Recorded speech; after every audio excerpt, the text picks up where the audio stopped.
This is Mom Squad Pod, your weekly update on tips, tricks, and all things parenting with Maureen Kyle. Hi, everyone. Thanks so much for joining us on the Mom Squad Pod, where we talk all things parenting. I'm Maureen Kyle, and today I am joined by Carmen Blackwell, who has a young son. Is Cairo almost 2? He's almost 2. He's 22 months. Oh, my goodness. 2 in August, so right in the peak of summer. Yeah. And so peak of summer birthday, I mean, I think every parent this time of year, once the pool's open, the weather's getting warm, maybe you're going to a pool, you have a lake near you, or you go to the beach on vacation, or maybe just in real life. Every parent worries about drowning and water safety. Right. And there's so many things that you can do to help, prevent that or train them.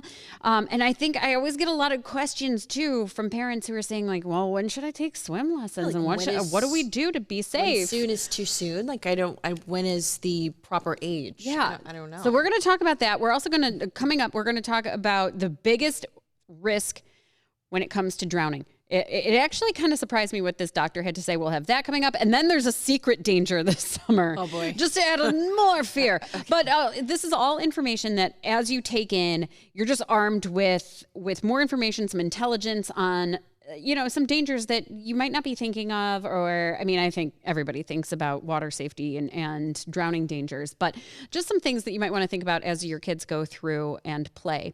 Now, Cameron, I don't know if you know this. I mean, I think I've talked about it. We have a pool in our backyard. Okay. So that has always freaked me out. When we bought the house, we didn't have kids. And we were thinking, oh, this is going to be great because kids want a pool to swim in, right? Yeah. Well, then I found out our house is like a death trap. It's just, you get that toddler, you get the overactive toddler, and you're just constantly worried. We had locks like a hotel on all of the doors, like every type of lock you could think of. And I've done swimming lessons with my kids, so I think that's why I get a lot of questions about swimming lessons. And I have every summer, no matter what, I have re-researched and made myself well-versed in the dangers, the risks, and what to do in case of. And still, this doctor gave me some information that I didn't even think, that I just needed either reminded or I didn't even know. So have you taken Cairo to a pool? So before we moved here to Cleveland, we lived in Dallas, Texas. We had a wonderful house that, just like us, or like you guys, we saw the pool and we're like, oh my gosh, this is great. Yeah. And so it came with like the gates that you can put around the pool. But he was so young, he wasn't even walking yet before we left Dallas to come here to Cleveland. So we just didn't think anything of it. But now that he's 2, he's not just walking, he's running. And I'm thinking to myself, now I think is the time to put him in swimming lessons, right? I believe it's time. But, it's still that question is, when is too soon, or when do I, or, Yeah. Good question. So having a pool, let's start with if your house is the biggest risk, like you have a pool or your neighbor has a pool. That's always a big one. There's a pool somewhere in the street. I put my youngest, now I didn't do this for my oldest, I put my youngest in ISR, the Infant Survival Rescue Training. That's where you see babies getting thrown in and they learn how to flip on their backs. And yes, and it is scary to watch your child go through those first few days. Yes. It is, they definitely like throw them in face first and then they train them. My daughter was just about 18 months when I put her in because we figured she was a baby, wasn't walking. We were pretty safe with, a 6-month-old, but 18 months, I was starting to get a little worried that she'd be more active. She caught on naturally to flipping onto her back to save herself. So almost naturally going into a back float, which has stuck with her. That type of training, they teach kids to float on their back for count to 4, then try and swim to the side for 4 seconds and reach and grab something. Very good. She did not catch on to the flip to the front and swim and count to 4. Mostly, and I was told, like, oh, we've never had a child like this. Oh, she's the exception. AKA, like, my child was the failure. Right. It's that type of training and those type of swim lessons is every day, every single day, Monday through Friday, for 10 minutes for 5 to 7 weeks. Well, it was like 6 to 7 weeks. And then, of course, me and Murphy's Law, we had her in during the shutdown. Week 5 for us was when the whole world shut down for COVID-19. So she never fully finished the training. But that being said, she jumps in a pool now. She's able to flip on her back and kick. Like, that stuck with her. And if that is worth it to you, like, even if your child is the next ISR failure, then if that's worth anything, that's where I see the value. Swim lessons, I think if you get a really good instructor, any age. Yeah. Any age, it's worth it to get them not scared, because I feel like that's when the panic sets in, that's where you see the kids more at risk, possibly. Sure. Yeah. And Kai loves the water. It's so fun to see kids love even the idea of getting in the water.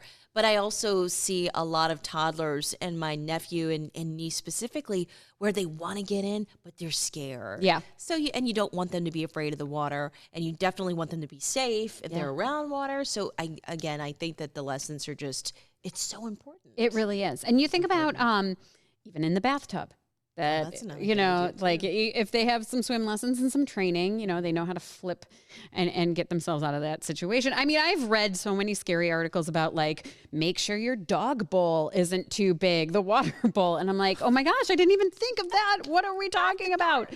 And it's so funny because as we're talking, and of course we work in a TV studio, and I'm watching the Today Show in the corner. We have it on in the corner talking about the lifeguard shortages. And that's a big issue too. So no matter what, your kids are going to be around water, and no matter what, they need to know what to do. And of course, you need to know what to do. I really wanted to pick the brain of a doctor who's well-versed in all of this. So I have Dr. Purva Grover, pediatric emergency doctor with the Cleveland Clinic. And she talked about the number one risk, the number one issue that causes the most drownings. Take a listen. I think if I was to pick one big risk, and the biggest risk, Maureen, it probably would be supervision. And that's as simple as it is. That said, drowning is one of the biggest reasons of death in young ones, especially the 1 to 3 years of age. We have documented about 4,000 deaths because of drowning every year, and about 8,000 non-fatal drowning incidents, which means near drowning and things in that spectrum. So this is obviously an epidemic. 11 kids die every single day because of drowning. So what can we do? I think we need to take a very systematic approach, and that's how I usually like to talk about it, is a systematic approach in choosing the pool wisely or the body of water. So making sure that all the external circumstances around the event of swimming are safe. And then secondly, things to do when the kids are in the pool and or in the water. And then things to do if an accident happens, because accidents can happen. So I think going back to the first one is starting with something as simple as making sure that the pool is fenced, has appropriate drains, drain covers. If it's a larger rec center, community center kind of a pool, then the appropriate safeguards are present around it. I advise parents and that if you have a fenced pool, that you don't have any furniture around it, which means the kids can't climb over and get into it. If you have a pool and there is any child in the house which is missing, that's the first place you always check, because death can happen very, very quickly and instantly. The second biggest thing is supervision. One designated person per child. It sounds onerous, and it probably is to a large extent, but retrospectively, that's one life saved. And that's all that matters. And so if you have young ones who are, in that stage of learning to swim and not quite adept with swimming, then really the adult has to be in the pool with the kid and or in the water body. We'll stick with pool for right now. And that's within 6 feet. So really within an arm's reach of the child, there has to be an adult. Now, when the kids are older and are good swimmers and or are safely in the swimming pool with appropriate equipment, I think it's still very, very important to have a designated person who is watching, just like a designated driver, somebody who does not have any distractions. They are not using their cell phones. They're not engrossed in multitasking, socializing with friends, because that is the most common scenario. Most of these drowning accidents don't happen at rec centers or where it's supervised. They really happen in smaller settings, and that's because people think it's much more safer in those settings and they let their guard down. Similarly, if you are planning to go swimming in the lake, then making sure you read the instructions. What is a tide like? What are the waves like? You got to be very, very careful. I strongly discourage young little ones from wading more than maybe a foot or more in like large lakes and stuff, just because things can change on a dime. And so I'm very, very apprehensive about that. But, playing in the water, it's like the most fun thing to do in summer. We don't want to take it away from the kids. So being very, very careful and cognizant. Now, if something does happen, drownings are not loud. Drownings are not as dramatized and big and loud as sometimes you see on movies and stuff like that. They are really, really sometimes very quiet. A child can choke, gasp, and then they're down and they're out. So really being that vigilant person, making sure that you have those. If you are swimming in and the kids are good swimmers, then making sure that they're always coupled, that there's always somebody to go with you and an adult watching you. So multiple layers. When my kids were younger, and Shannon knows we've talked about this so often, I would make them wear really, really, really loud swim suits. And the reason is because I wanted to spot them amongst all the blues, greens, yellows, which were very, very common. And when you come to a jam-packed pool and everyone's having fun, it's very human to let your guard down a little bit. But again, I think unfortunately we've seen many tragedies happen such that it's almost like I'm on high alert at that point. Now, what happens if there is an accident? What happens if there is a tragedy and there is a case of drowning and or near drowning? And we'll talk a little bit more about that. First thing is CPR. Appropriate CPR started at the site. A multiple amount of studies will show you that good CPR at site has that kid has a much better rate and much better success with overcoming what might lie ahead of him or her at the hospital if they were initiated with good CPR. So don't be afraid. Don't be scared as a bystander, as a family member. Again, making sure that somebody around you is always trained in CPR or knows CPR. But even if you're not formally trained, I urge you to think common sense and start, because even that bit of it can really be helpful. And then, what is the difference between near drowning, and what happens if the child gets in a pool, takes a couple of sips of water by accident and chokes and coughs, and parents get really upset about what will happen now versus what will happen 6 hours from now if he coughs again. I think we really talk about drowning in terms of submersion. So if the child is submerged and or immersed in the water and has symptoms as in drowning symptoms, then they are to be really watched carefully. But taking a couple of sips as a toddler, as little ones, we're still learning how to swim. Again, I would not tell the parents it's a clean sheet, nothing to worry about. I always tell parents to be carefully watching out for symptoms. And what symptoms do you watch out for? You really watch out for excessive cough and high fevers, which start within 6 to 8 hours, which means did they ingest that water and are they getting any kind of an infection? If they are truly to have a drowning and or a near drowning incident, the things which are at the site are a bit more obvious in terms of there is a struggle to breathe. They might have passed out. They might have unfortunately stopped breathing. Their heart might stop working. And that's all because of the lack of oxygen to the brain because of the closure of the vocal cords, and there's no airway. So they have a loss of oxygen and they just kind of slump down. And that sad situation, the most important thing is to keep your calm and wits about you and start CPR.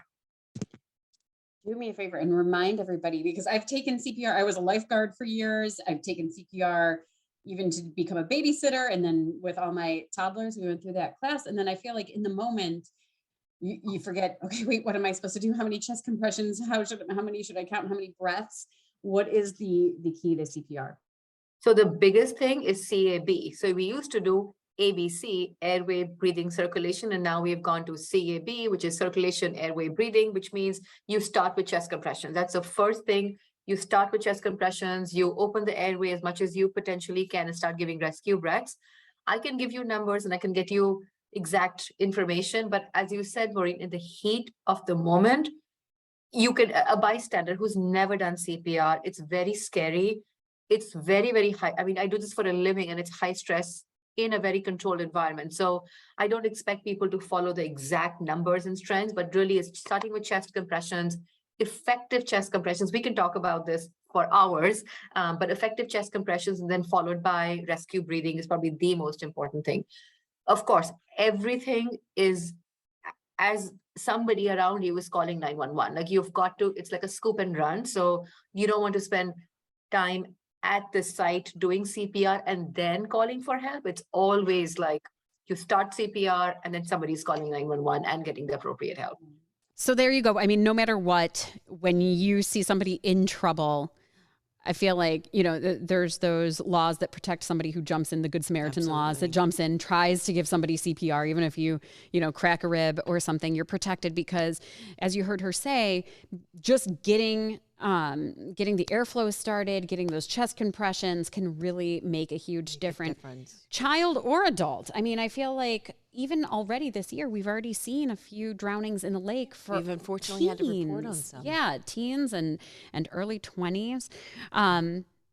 But just the whole message of supervision, I think, is a great reminder. Because as we go to pools and we get together at lakes or you know, on the beach, you get talking. Or you think like, oh, okay, I'm going to read my book. My kid's sitting right here. And when you're distracted, that is the biggest risk. Yes. Then the kids wander off and they're doing their own thing and they're playing together. And then next thing you know, you're like, it's that sense of panic. And then you see them close to the water and you just don't want to have that feeling when you're just trying to have a fun day at the pool. Right. And, my mind always goes back to, and I mentioned at the beginning of this podcast, ISR, and one of the big stories that we've seen in and out of news, and it always sticks with me, is Bodie Miller's story, where they had their daughter who, they were all at a friend's house. They just kind of lost track. A door was cracked open, and she wandered out, and fell in the pool, and it happened so fast. And I always think about that too, because I think when you're at somebody else's house too, let's say their neighbor has a pool, and always making sure that somebody has an eye on the toddlers who, you know, I feel like an 8-year-old will know, you know, if they're sneaking out back or something, you know, like there's something about an older kid. Go outside and play. Yeah, you kids go outside and play. You know, somebody would run back and be like, so-and-so fell in the pool. But it's like that unsupervised toddler that can't be an advocate as much for other kids and other kids' safety. And that's where the danger is. All right. You want another surprise danger? Oh, gosh. Hit me. So if you're thinking, oh, let's just stick to the land, then we won't go anywhere near water. I also had the Cleveland Clinic reach out and remind me that summer is a dangerous time for lead exposure. Now, are you aware of lead exposure? We're still dealing with lead exposure. I know. Yes, I know what you mean. That's like cracked paint chips. Yes. Right? Yeah. Okay. So they always say any house that was built before 1978 will probably have lead in the paint. And so, you know, I'm thinking, even if you're thinking, well, I live in a new neighborhood and that doesn't happen. Well, guess what? There are some dangers. So take a listen to Dr. Rupa Thakur. She is the medical director of Cleveland Clinic's school-based healthcare program. This is what she had to say about it. We tend to see that risks for lead exposure do go up in the summer months, and there are a few different reasons for that. One of them is that kids are playing outside more, and we know that bare soil around some homes can be contaminated with soil, and so if kids are playing in their own yards, there is increased risk for lead exposure there. So making sure that, you know, any play areas that they might have outdoors are not bare soil, are covered in some way, can be very helpful. Leaving shoes at the door so that you're not tracking that dirt into the home can also be helpful. So that's one thing. Another thing is that we know that one of the very common places where we find lead paint in homes is around the windowsills. And in the summer, we're doing a lot of opening and closing of our windows. And so there's a chance that that could actually lead to kind of faster deterioration of that lead paint, chipping and formation of lead dust that kids can then either inhale or ingest. And then another thing that we see in the summer is that people are doing a lot more home renovations. And so if they're affecting areas that might have lead contamination in the home, we again will see that the dust generated from those projects goes throughout the home and can carry lead particles as well. Yeah, and Northeast Ohio in general, I mean, we have a lot of really old neighborhoods. So is that a concern specifically for our area? Absolutely. So we know that before 1978 is what we call the lead paint era. So that's when lead paint was banned, was in the late 70s. And so we know that 2/3 of Ohio's housing stock was built in that lead paint era. And so most of the homes that our families live in are affected by lead paint. And we know that in Cuyahoga County in Northeast Ohio, in the city of Cleveland, it's approximately 80% of cases of lead poisoning that we can trace back to lead paint specifically. I have a question because my home was built in 1978. So I'm on that cusp. So whenever I hear this statistic, I always wonder, wait, so am I included in that? Or am I? I would assume you are, Okay. just to be on the safe side. Yeah. But if you've had, if you have children and they've been tested and their lead levels are normal, then, you're probably in the clear then. Okay. And that's another big question. I mean, how do you know that maybe your kids have been exposed and they are dangerous levels? Because I feel like this is somewhat of a silent danger until you start to realize something's wrong. Absolutely. It is a silent danger. And so that's why, we don't really see in kids that come into our office, we don't necessarily see a certain set of symptoms that would tell us that this is lead poisoning. It is very vague. If we do see symptoms, there'll be things like difficulty sleeping, irritability, behavior changes, things like that.